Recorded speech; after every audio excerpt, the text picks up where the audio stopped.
War has always been remembered through the stories of kings, generals, and soldiers. History books speak of great battles, heroic victories, and powerful rulers who shaped empires with the swing of a sword.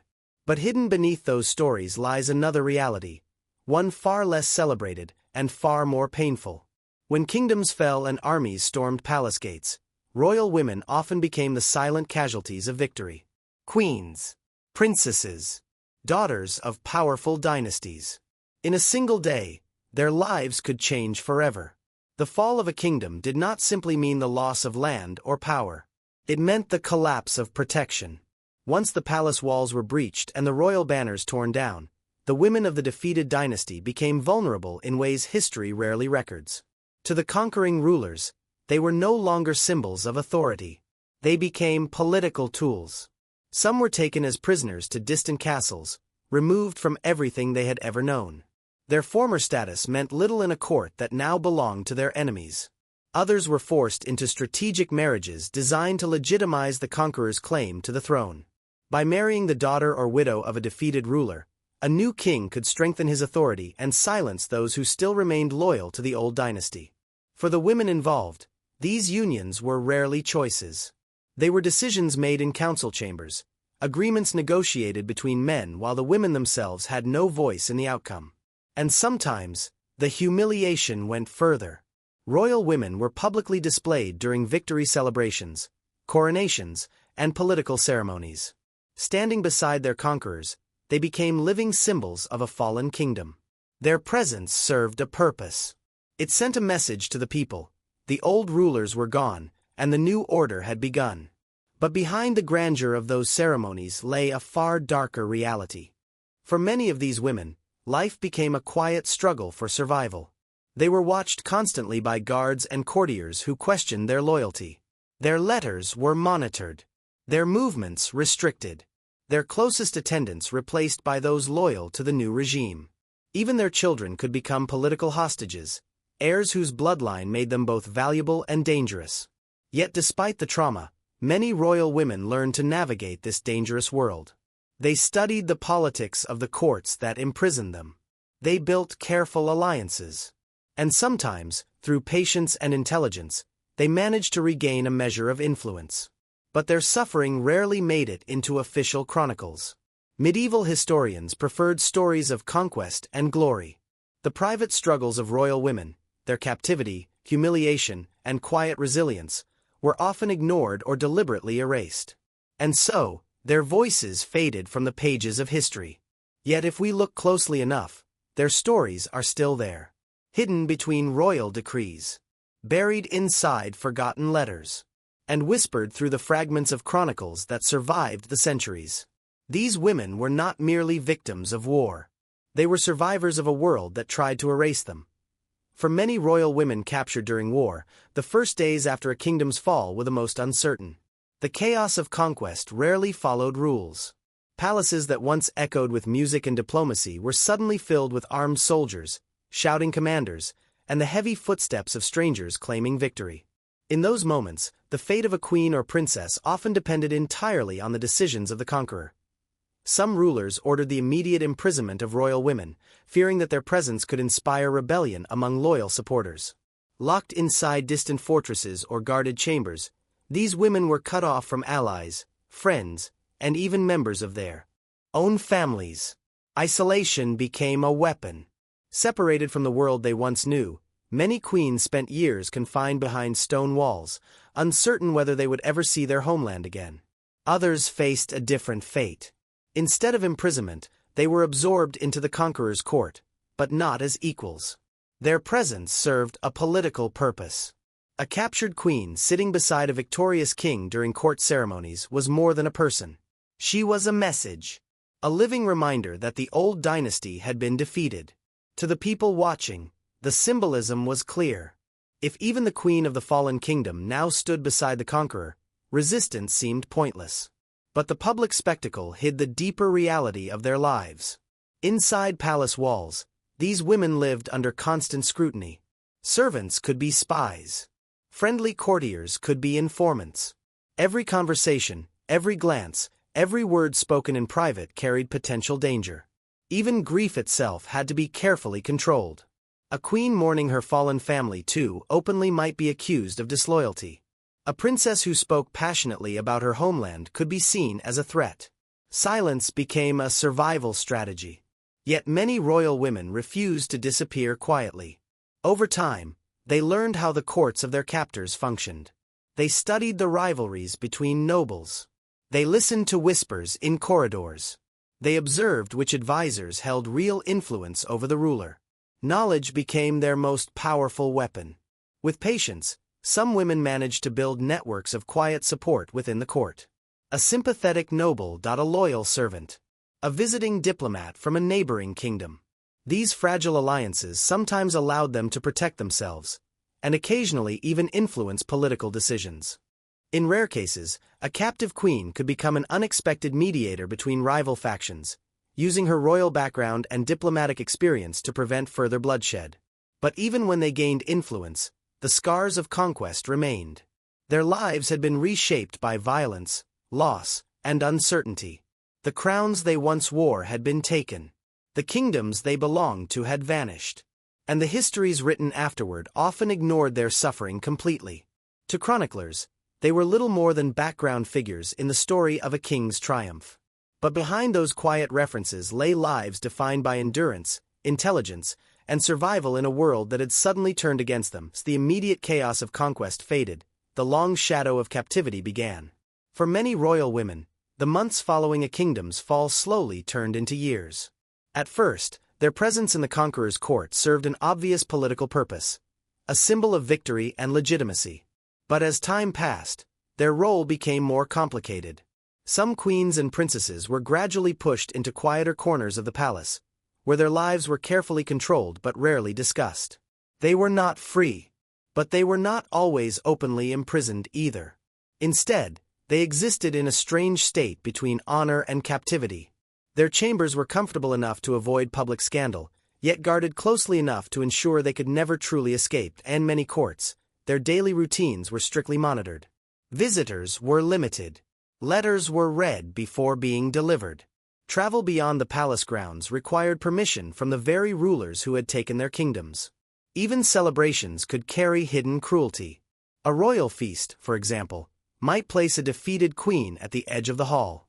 Close enough to be seen but far from the center of power she once held. Every detail reminded the court, and the queen herself, that the world had changed. Yet some women learned to adapt to this new reality with remarkable intelligence. Royal upbringing had prepared them for diplomacy, negotiation, and court politics. Even in captivity, those skills remained powerful. Over time, certain queens developed quiet influence within the royal court. They advised younger nobles. They mediated disputes between rival factions. They built relationships with powerful families whose support could shape political outcomes. Often, their words carried weight precisely because they appeared powerless. A queen who seemed removed from ambition could speak truths others could not. And rulers sometimes listened. But this fragile balance could collapse at any moment. Political tensions were constant in medieval courts. If a rebellion broke out in a conquered territory, suspicion often fell immediately on the surviving members of the former royal family. A queen who had lived peacefully in the court for years could suddenly find herself accused of conspiracy. Guards could appear at her door overnight. Privileges could vanish instantly. And once again, captivity could tighten around her life. The uncertainty was relentless. Royal women who survived conquest learned that security was never permanent. Every alliance had to be carefully maintained. Every word had to be measured. Every friendship carried risks. Their survival depended not only on intelligence but on extraordinary emotional control. Grief had to remain hidden. Anger had to be suppressed. And memories of their lost kingdoms could only be shared with the few people they trusted completely. History rarely recorded these silent battles. Chroniclers focused on wars, treaties, and the ambitions of kings. But within the guarded chambers of medieval castles, another struggle was unfolding, one defined not by armies, but by endurance. A struggle to survive.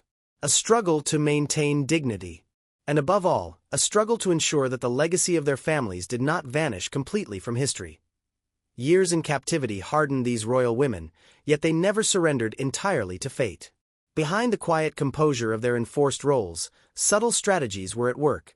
Plans invisible to the eyes of conquerors, yet potent in shaping the destiny of kingdoms. Some used the very perception of powerlessness as a weapon. A queen who appeared demure or resigned could observe the court with unmatched clarity, noting alliances, rivalries, and weaknesses. Every conversation, every arrangement of courtiers, every whispered rumor became intelligence. Knowledge, they realized, was the currency that could buy survival, or even influence. In rare moments, these women acted decisively.